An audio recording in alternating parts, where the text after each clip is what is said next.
con el fin del bloque soviético y de la Guerra Fría en 1991, y además la desintegración de la Unión Soviética, se produjo un nuevo contexto internacional en el cual bueno, pues ya Estados Unidos se quedó como potencia hegemónica, aunque bueno, hubo luego pues, problemas en torno al terrorismo internacional, estaba ya una potencia emergente como era India, estaba también China, es decir, grandes potencias ya fuertes, y se encontraba también Europa, Japón y Rusia. Pero claro, ya el contexto internacional cambió con respecto al periodo de la Guerra Fría. La situación de bipolaridad existente durante la Guerra Fría desapareció con la caída del comunismo y el hundimiento de la Unión Soviética. A partir de ese momento, la superpotencia estadounidense careció de un contrapeso capaz de equilibrarla, por lo que la política internacional salió dominada por una sola potencia. De ahí que se denomina este periodo como situación unipolar.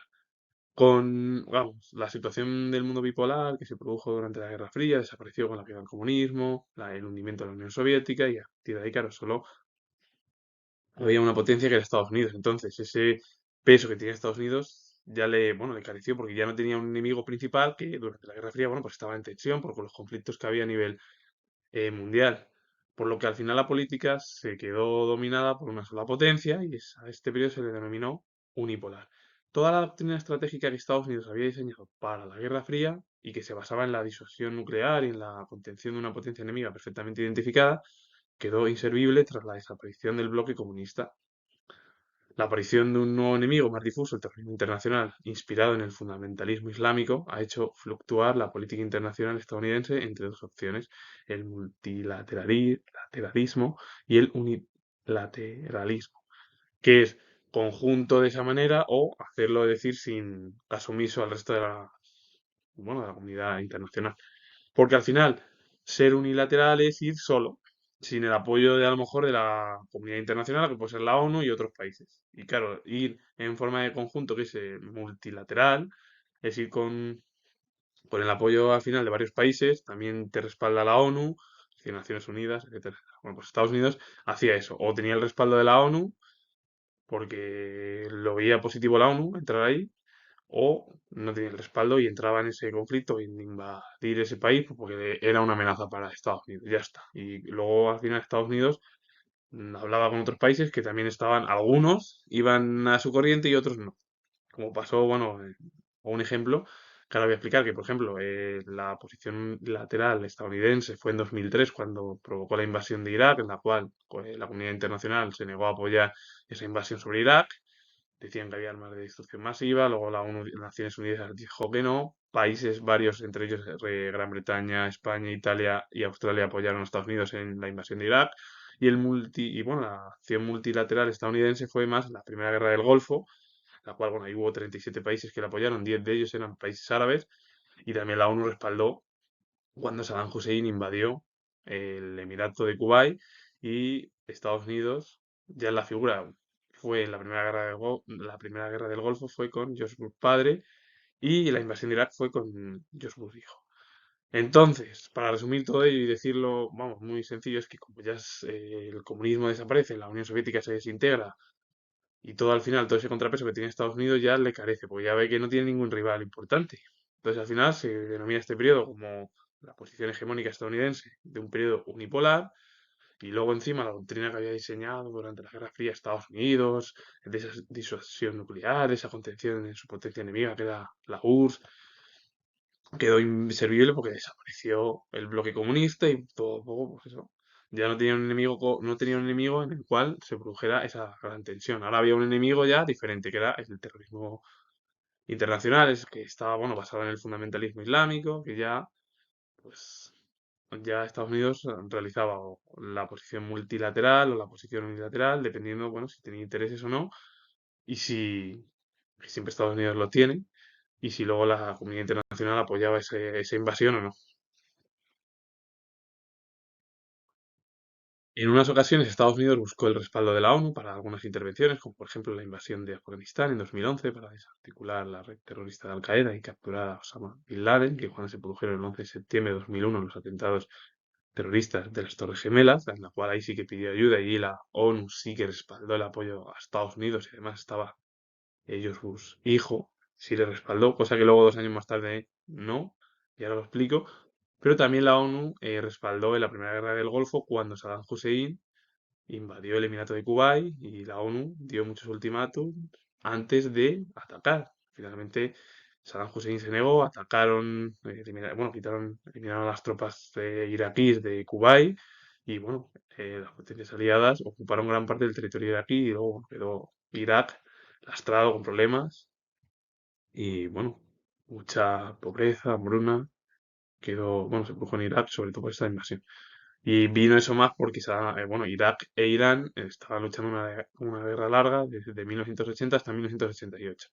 Y en otras ocasiones Estados Unidos respondió de forma solitaria, sin tener en cuenta esa posición de la comunidad internacional, por ejemplo, como sucedió en 1998 cuando estaba Clinton, que respondió a los atentados en las embajadas estadounidenses en Kenia y Tanzania, bombardeando una industria farmacéutica en Sudán y algunos campamentos de Al-Qaeda en Afganistán. Y también, lo más reciente, fue cuando el presidente George Bush hijo inició una guerra con Irak sin el respaldo de la ONU. Es verdad que hubo países, como he dicho, España, Gran Bretaña, Australia y Italia que la apoyaron, pero otros como no, Alemania, Francia y Rusia, y bueno, y China también, que no apoyaron la invasión sobre Irak. Entonces hubo ya una división en la opinión pública. Pero vamos, que Estados Unidos ha buscado el apoyo lo ha recibido, por ejemplo, en la Primera Guerra del Golfo en 1990, cuando Saddam Hussein invadió Kuwait y ahí la ONU dio varios ultimátums al régimen iraquí. Finalmente Saddam Hussein se negó y invadieron parte de Irak, alastraron a Irak, Kuwait quitaron las tropas iraquíes de la zona y también lo de el atentado terrorista de las Torres Gemelas del 11 de septiembre de 2001, en la cual la ONU también dio ayuda y respaldó la posición estadounidense con George Bush hijo, es decir, luego ya no. Y luego en otras ocasiones Estados Unidos ha ido de forma, pues, ha respondido de forma solitaria. Fue cuando estaba Clinton en 1998, cuando los atentados en las embajadas estadounidenses en Kenia y Tanzania, pues bueno, bombardearon una industria farmacéutica en Sudán y campamentos de Al-Qaeda en Afganistán. Como Clinton respondió a los atentados que se produjeron en las embajadas de Kenia y Tanzania, Clinton respondió dando bombardeos en una farmacéutica de Sudán y en algunos campamentos de Al-Qaeda que se encontraban en Afganistán. Hay que decir que también George Bush hijo eh, invadió Irak, y ahí porque decían que había armas de destrucción masiva y porque Irak era un problema para Estados Unidos, todo ello.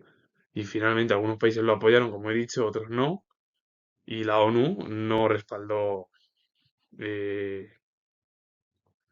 la invasión de Irak en 2003.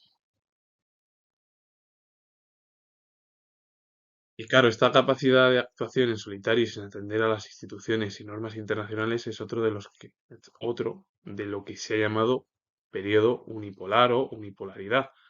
Y esta es consecuencia del poder hegemónico estadounidense a nivel planetario.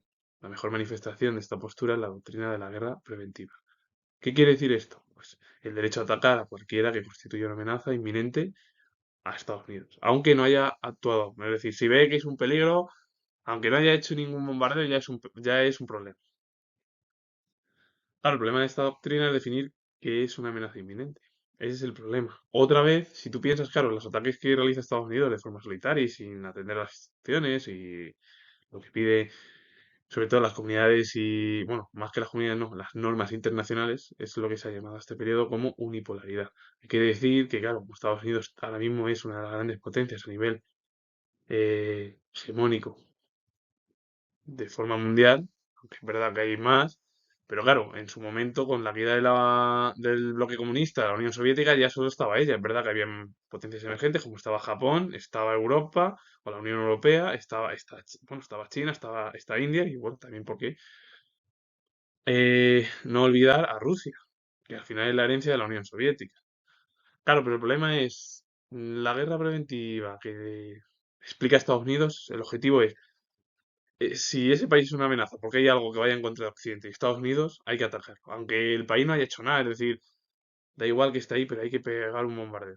Entonces eso no tiene mucho. Vamos, estas son las posturas de Estados Unidos, que luego al final lo que hacen es arrastrar a Europa, arrastrar a sus aliados, sobre todo también a Australia, Nueva Zelanda, Japón, a Canadá, y al final pasa los problemas que estamos viendo en Oriente Medio, porque al final si tú apoyas a Israel por lo que ha sucedido grupo terrorista Hamas, que de verdad, otra vez hay que decirlo, en Palestina le han votado ahí y lleva gobernando ahí. El problema es que lo que yo no sé es si Palestina de verdad debería de tener un gobierno pues a través de un grupo armado.